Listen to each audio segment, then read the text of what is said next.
Hello guys, we'll talk about the methods of VLAN assignment. What does it mean for an end station to be attached to VLAN 100?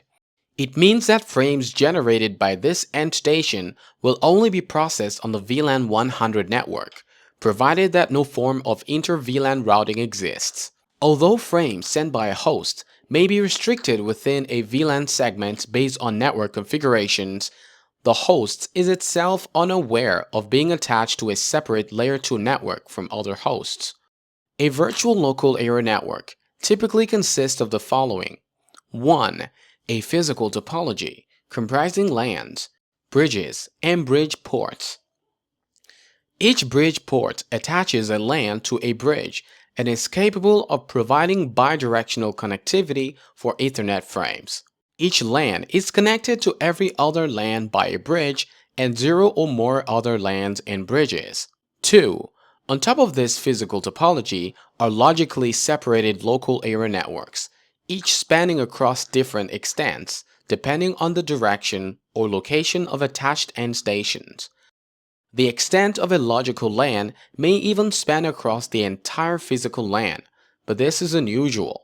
Finally, the rules or methods for classifying untagged frames as belonging to a specific virtual LAN, rules for processing the frame on the assigned virtual LAN, and rules for forwarding the frame from the virtual LAN to the destination hardware address. This presentation focuses on the rules for classifying data frames into VLANs. There are generally quite a number of methods implemented by device manufacturers for classifying received untagged frames on an ingress as belonging to a specific VLAN, but the most common method is port-based classification, meaning that end stations are attached to the same VLAN to which the connected bridge port belongs. In some literature, this is referred to as Layer 1 VLAN classification due to the fact that physical interfaces are used as the VLAN determinant. Untagged frames can also be assigned to VLANs based on Layer 2 information, such as the hardware or MAC address of the sending host. Upon reception of an untagged frame in this situation, the bridge searches a manually configured MAC address to VLAN ID mapping table so as to assign the frame to a VLAN. This MAC address-based method is sometimes referred to as Layer 2 VLAN classification. Received untagged frames can also be classified as belonging to a VLAN by the upper layer protocol information in the Ether type field, such as Internet Protocol version 4 or version 6, the Inter-Network Packet Exchange Protocol, Fiber Channel over Ethernet, etc. Such protocol-based methods may also be referred to as Layer 3 VLAN classification. Untagged frames received by a VLAN-aware bridge can also be classified based on IP subnet.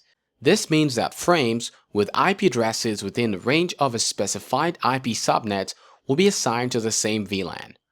Finally, frames may be classified as belonging to a particular VLAN based on policies that specify a set of matching conditions.